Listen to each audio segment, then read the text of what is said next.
Hi, I'm Dr. Brown, and I'm here today to do a presentation on 5 things you need to know about inflammation and your health. I refer to this as putting out the fire.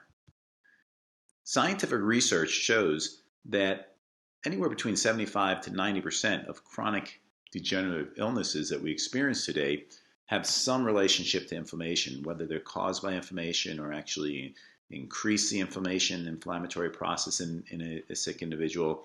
They're related to that. Almost every disease, 90% up to 90% of them are. And even it goes as far as Harvard having published some studies confirming that very thing, referring to inflammation as a unifying theory of disease.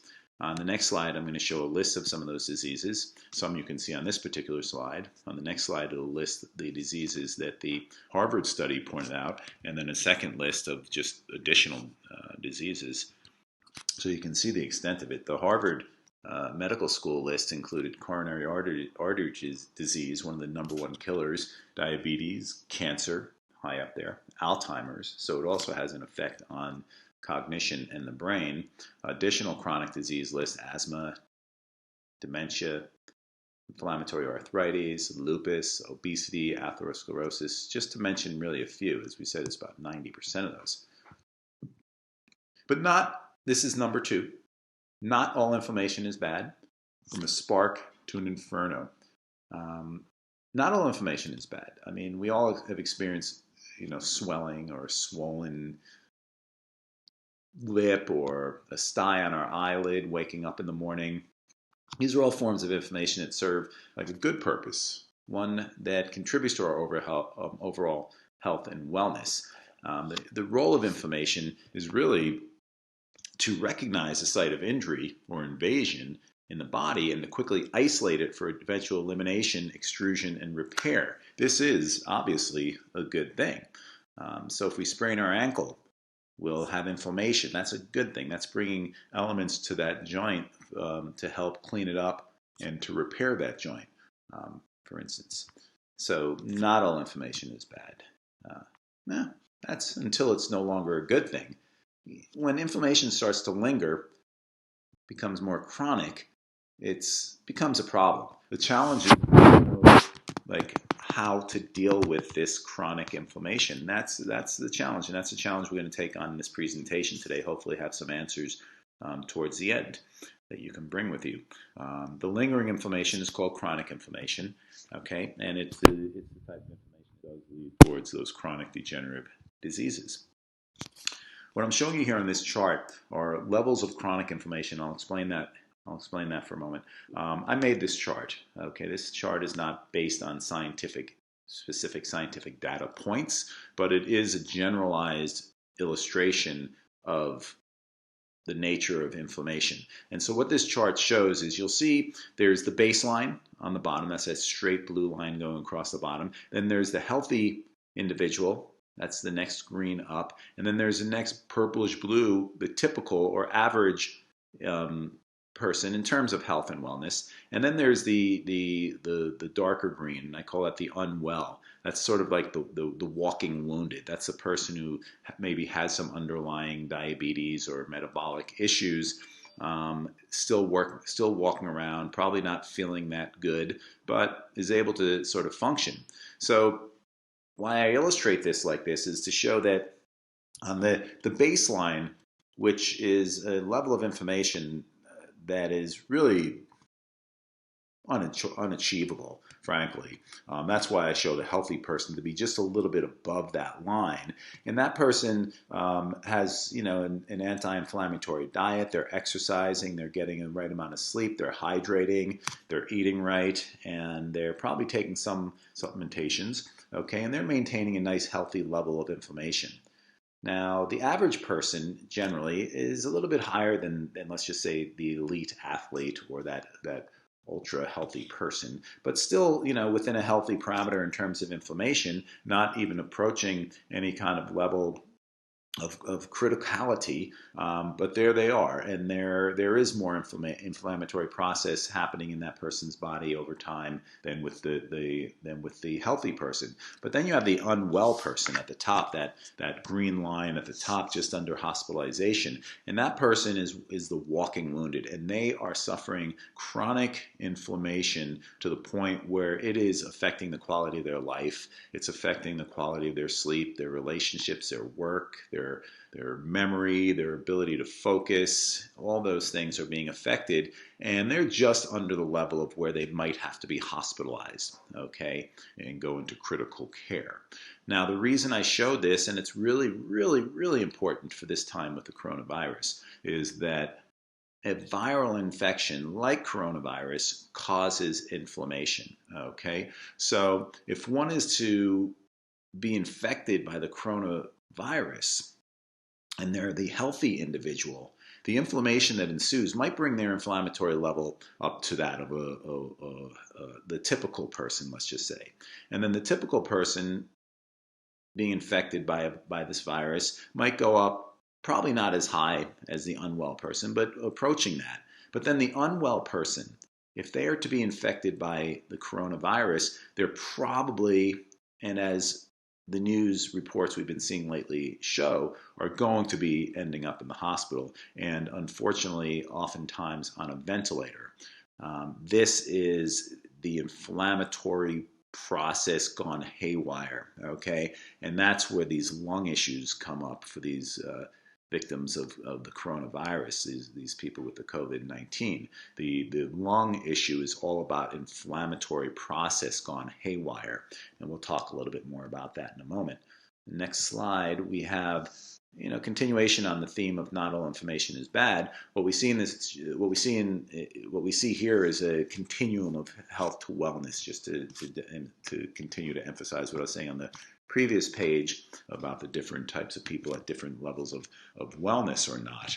Well, this slide really is talking about what I was just explaining in terms of the inflammatory process and getting to the level where it would hospitalize a person and not only be a real serious issue for the individual and their family, but also for the caregivers in the hospitals being over capacity and beyond the critical point of operations. So we can see that it taxes not only the individual, but also the society around that individual. And number 3, types of inflammation. Okay, there are 2 types of inflammation. There's the acute and the chronic inflammation. Okay, acute being more of like the sprained ankle swelling, the stye in your eye, the finger caught in the door swelling up. Even occasional indigestion can be an inflammatory process that is acute and short-lived. Oftentimes with an acute inflammation, you might apply the standard RICE, the rest, ice, compression, and elevation, perhaps an NSAID, or I would prefer something like a curcumin as an anti-inflammatory, but just a short-term, treatment of that. The chronic, on the other hand, is the issue. The chronic becomes much more of a lifestyle change, behavioral change solution, which we'll also talk about in a moment. So the acute inflammation, I call it the firefighter because it gets in there, fights the fire, and it's gone. This type of inflammation is what most of us think about when we think of inflammation, as I was saying before. This process works the same when fighting a virus, like a cold or a flu, including the coronavirus, as well as it applies to a splinter in your finger or a twisted ankle. This type of inflammation is good inflammation. It isolates, it cleans up, and it lends to the repair of that body part. Okay. Other agents, both natural and pharmaceutical, may be used for this short-term intervention. I spoke a little bit about that. On this slide, we see the chronic inflammation. I call that the arsonist. That's the guy who sticks around and is always setting fires constantly, and we just can't seem to figure this person out. They're hiding out there somewhere, and they continue to light fires. This occurs when the inflammatory process goes haywire and amps up and lasts for a long time.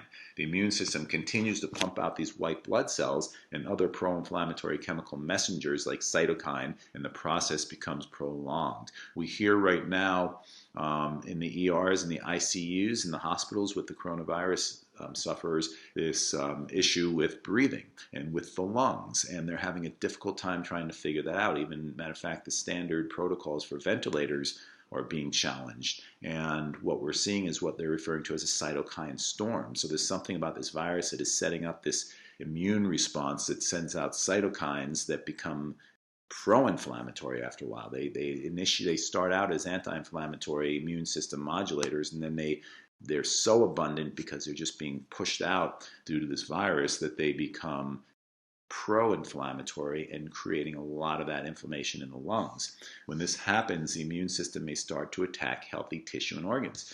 Okay. For example, if a person is obese, the immune system may interpret the excess adipose tissue surrounding the organ as a threat and attack those cells. As long as the obesity remains, the patient will suffer with the chronic inflammation. The same scenario is seen in almost all degenerative diseases. For instance, rheumatoid arthritis.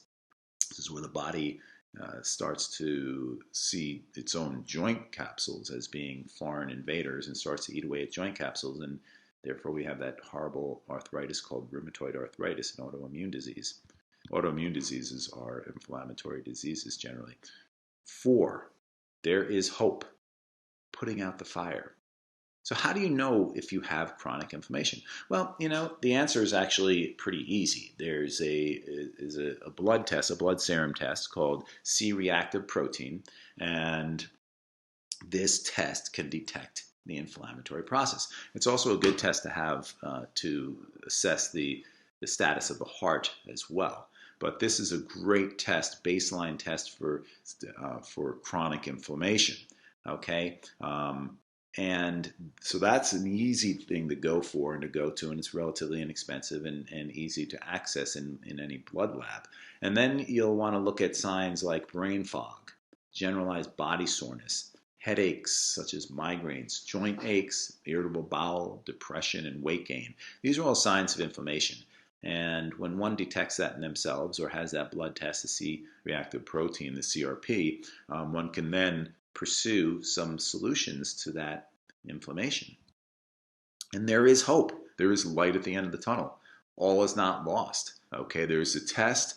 There are the signs and symptoms. So what can you do about it once you've figured out that you may be suffering from chronic inflammation? The short answer is small and incremental life choice changes, tweaking your choices and behaviors to move towards wellness and away from disease. All right. And the following slides are going to talk a little bit about a number of recommendations that you can take along the way. Okay, one day at a time, one day at a time. So there is hope continued. Some of the things we can do: eat the rainbow, a whole foods, high fiber, plant-based diet. Eat healthy fats. Add some healthy fats to your diet. Omega-3s in the form of like small fish like sardines, salmon is high in that. Olive oils, nuts are a great resource. Include exercise. Absolutely, need I say more? Exercise, at least 30 minutes a day of some movement or activity or exercise. At least 30 minutes a day, particularly now that we're homebound for a good part of the day. Just get out there every now and then, put your mask on, wash your hands, suit up, and go on out for a walk. 4, stimulate the parasympathetic nervous system via the vagus nerve through meditation, breathing exercises, yoga, music, hot baths are great. Also 5, avoid foods that you're allergic to or sensitive to. 6, add probiotic foods such as yogurt, kimchi, kombucha, and sauerkraut. And then take anti-inflammatory nutritional supplements, one of them being probiotics. Others, for example, would be vitamin C, vitamin D, zinc, and some really great herbals as well. Number 5 is inflammaging. This is the burnt out aspect of inflammation. Okay, our immune systems and the cells that make it up, mostly white blood cells, can undergo damage over time, and they do undergo damage. That's just part of the aging process. They call it senescence. They call it cellular senescence and immune system senescence. immunosenescence, they sometimes say. This damage is cumulative and has a resonant memory effect on the function of the immune system as we age. These cells are progressively injured over time and are not replaced by newer, younger, robust cells at the same rate as the die-off of the mature cells. As we age, our immune system becomes more alarmed, overworked, and injured. This creates a more pro-inflammatory environment. As we age, our immune system does not work as well to protect us. The good news is it's not necessarily related to our birthday. It's not necessarily related to our chronological age. It's much more related to our biological age. Okay, the regulation of how inflammation plays out in real time is largely under our control due to this, through the pursuit of a healthy lifestyle as laid out in the previous slide in number 13. So, in conclusion, I would say that we all need to take care of ourselves and each other to assure that we live life with utmost vitality and aliveness. We have the tools, so let's do this. Thank you very much for joining me today. I've had a great time with this, and I hope you take away some valuable information to use and put to your good health.